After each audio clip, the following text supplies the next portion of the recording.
విజయనగరం ఉగ్ర case AP ప్రభుత్వం ఎన్ఐఏకి బదిలీ చేస్తుంది. కేసులో విజయనగరానికి చెందిన సిరాజ్, హైదరాబాద్కి చెందిన సమీర్, వరంగల్కి చెందిన మొయుద్దీన్ను ఎన్ఐఏ విచారించనుంది. ఇప్పటికే కేంద్ర హోంశాఖ నుంచి ఎన్ఐఏ అనుమతి తీసుకుంది. ప్రస్తుతం విశాఖ సెంట్రల్ జైల్లో నిందితులున్నారు. ఈ కేసుకు సంబంధించి మరికొన్ని ఆధారాలు సేకరించేందుకు ఎన్ఐఏ అధికారులు ప్రయత్నాలు చేపట్టారు. నిందితుల నుంచి దర్యాప్తులో భాగంగా కీలక సమాచారం ఎన్ఐఏ సేకరించింది.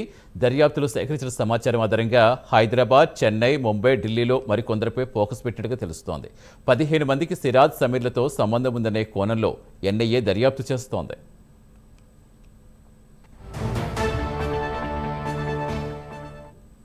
పూర్తి సమాచారం ఇచ్చేందుకు మా కరెస్పాండెంట్ నాగేంద్ర ప్రసాద్ జరుగుతున్న. నాగేంద్ర ప్రసాద్, ఇక ఎన్ఐఏ దర్యాప్తుతో మరిన్ని కీలక విషయాలు బయటకు వచ్చే అవకాశం ఉందనుకోవచ్చా?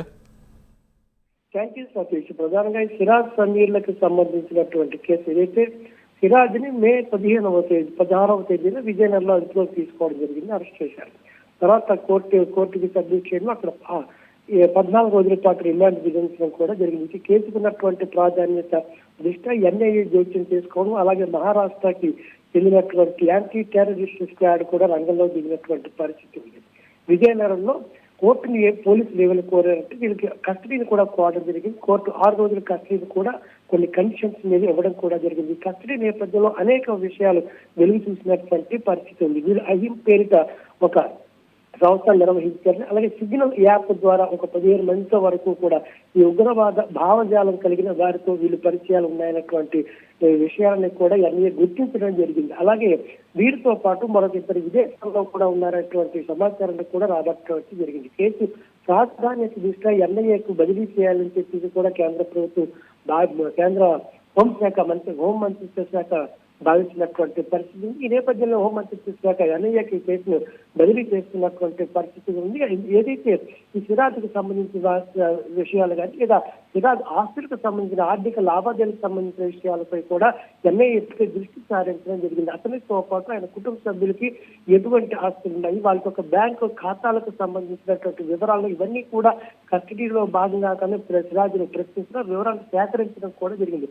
అలాగే సమీర్కి సంబంధించినటువంటి సమీర్ ఎవరితో పరిచయాలు ఉన్నాయి, వీరిద్దరూ కలిసి ఈ అహీం అనేటువంటి సంస్థ ద్వారా ఎటువంటి కార్యకలాపాలు నిర్వహించాలనేటువంటి ఉద్దేశంతో పనిచేశారు, ఎవరెవరితో పరిచయాలు ఉన్నాయి, అనేక కోణాల్లో ఎన్ఐఏ కూడా సమాచారాన్ని సేకరించడం జరిగింది. వీరితో పాటు ప్రాథమికంగా విజయనగరం పరిధిలో పోలీసులు కేసు నమోదు చేసినట్టు దృష్ట్యా ఈ రిమాండ్ కొనసాగడం, అలాగే విజయనగరంలోనే కస్టడీ తీసుకోవడం, ఇక్కడ ఈ పోలీస్ ట్రైనింగ్ కళాశాలలోని 6 రోజుల పాటు వీళ్ళు విచారించడం కూడా జరిగింది. అనేక అంశాలను ఆర్థిక లావాదేవీలు, ఉగ్రవాద కార్యకలాపాలతో వీరుకున్నటువంటి ఈ భావజాలం కలిగినటువంటి వ్యక్తులతో వీరుకున్నటువంటి పరిచయాలు, ఎటువంటి కార్యకలాపాలు ప్రధానంగా అప్పట్లో విజయనగరంలో వీరు ఒక బాంబు పేలుడు అనేటువంటి ఒక ప్రయత్నాన్ని చేశారు. దీనికి సంబంధించి ఒక కార్యక్రమాన్ని రూపకల్పన చేసినటువంటి సమాచారాన్ని కూడా అప్పట్లో అక్కడ ఎన్ఐఏ కూడా సమాచారం సేకరించినట్లుగా కూడా తెలుస్తుంది. ఏది కూడా ఒక కీలకమైనటువంటి ఒక దశలో సిరాజ్ని అరెస్ట్ చేశారని కూడా చెప్పచ్చు. ఈ నేపథ్యంలో భారీ ప్రమాదం తప్పిందనేటువంటి కూడా అక్కడ విజయనగరం వాసులు కూడా భావించినటువంటి పరిస్థితి.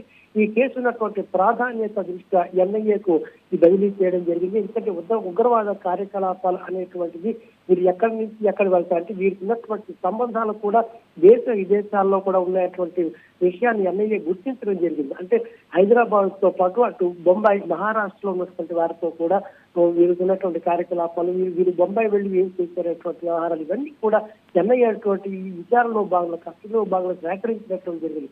ఈ నేపథ్యంలో మరిన్ని వివరాలు సేకరించేందుకు ఏదైతే కొంతమంది విదేశాల్లో కూడా ఉన్నారటువంటి సమాచారం సేకరించినటువంటి వారిని కూడా దేశానికి రప్పించి అవసరమైన సమాచారం సేకరించేటువంటి ప్రయత్నం అయితే జరుగుతుంది మనం చెప్పచ్చు.